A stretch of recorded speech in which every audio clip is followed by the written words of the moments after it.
എല്ലാവർക്കും നമസ്കാരം. This is doctor Isha Farha Qureshi. നമ്മുടെ എല്ലാവരുടെയും ഒരു സ്വപ്നമാണ് മാലിന്യ വിമുക്തമായ കേരളം എന്നുള്ളത്. കേരളം പോലെയുള്ള ഒരു സംസ്ഥാനം, അത് എഡ്യൂക്കേഷൻ ആയാലും ഹെൽത്ത് ആയാലും എല്ലാം നമ്പർ 1 ആയിട്ട് നിൽക്കുമ്പോൾ ഇത് നമ്മുടെ അക്കൗണ്ടബിലിറ്റി ആൻഡ് റെസ്പോൺസിബിലിറ്റി കൂടിയാണ്. ഏറ്റവും ക്ലീൻ ആയിട്ടുള്ള ഒരു കേരളത്തെ നമ്മൾ ബിൽഡ് ചെയ്തെടുക്കുക എന്നുള്ളത്. അതുകൊണ്ട് തന്നെ ക്ലീൻ കേരള കമ്പനി ഒരു പ്രൊജക്റ്റുമായി മുന്നോട്ട് വന്നിരിക്കുകയാണ് to make the best out of the cleanliness and recycling of the plastics. ഇപ്പൊ നമ്മൾ സസ്റ്റൈനബിൾ ഡെവലപ്മെന്റ് ഗോൾസ് എല്ലാം പറയുകയാണെങ്കിൽ തന്നെ smart cities, smart communities, good health, life on land, life on water, അങ്ങനെ ഒട്ടുമിക്ക എല്ലാ സസ്റ്റൈനബിൾ ഡെവലപ്മെന്റ് ഗോൾസും including the climate action, directly or indirectly connected to this kind of a mission. ഇന്ന് നമ്മൾ അടുത്തൊരു 4-5 വർഷത്തിനുള്ളിൽ ഇവാപ്പറേറ്റ് ചെയ്ത് പോകുന്ന പോലും അറിയില്ല. അങ്ങനെയാണ് നമ്മുടെ ഇപ്പോഴത്തെ ഒരു വെതർ കണ്ടീഷൻസും ടെമ്പറേച്ചർ റൈസും കാർബൺ എമിഷനും ഒക്കെ ഉള്ളത്.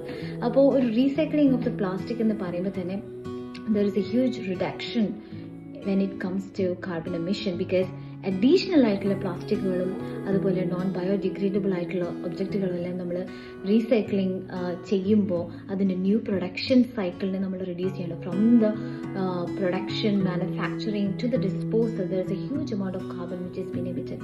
ഇവിടെ റീസൈക്കിൾ ചെയ്യുമ്പോൾ തന്നെ അതിനെ സെഗ്രിഗേറ്റ് ചെയ്ത് hazardous ആയിട്ടുള്ള substances വേറെ, electronic or e-waste is going to be segregated separately, biodegradable substances, organic substances are separate and non-biodegradable substances are separate. അപ്പം അങ്ങനെ പല രീതിയിൽ അതിനെ വേർതിരിച്ച് പ്ലാസ്റ്റിക് തന്നെ ഡിഫറെന്റ് വെറൈറ്റീസ് ആൻഡ് കാറ്റഗറീസ് ഉണ്ടല്ലോ. അതുപോലെ തന്നെ എല്ലാ വീടുകളിലും കാണുന്ന ഒരു വേസ്റ്റ് വീടുകളിൽ മാത്രമല്ല, കോർപ്പറേറ്റ്സുകളാണെങ്കിലും സ്കൂളുകളാണെങ്കിലും ഇൻസ്റ്റിറ്റ്യൂഷൻസ് ആണെങ്കിലും ഗവൺമെന്റ് ഇൻസ്റ്റിറ്റ്യൂഷൻസ് ആണെങ്കിലും ഒക്കെ ഒരുപാട് വേസ്റ്റും ഇന്ന് ഡെയിലി എന്ന് പറഞ്ഞ പോലെ എന്താ പറയാ കൂടി വരുന്ന ഒരു സാഹചര്യമാണുള്ളത്. അപ്പൊ അതിനെ എങ്ങനെ സെഗ്രിഗേറ്റ് ചെയ്ത് അതിന് റീയൂസ് ചെയ്യാൻ പറ്റും എന്നുള്ളത് ഇതൊരു വിൻ വിൻ സിറ്റുവേഷനും കൂടിയാണ്. കാരണം പലപ്പോഴും ഫ്ലാറ്റുകളിൽ താമസിക്കുന്ന ആളുകൾക്ക് ഈ വേസ്റ്റുകൾ കളയാനുള്ള മാർഗങ്ങൾ ഉണ്ടാവാറില്ല.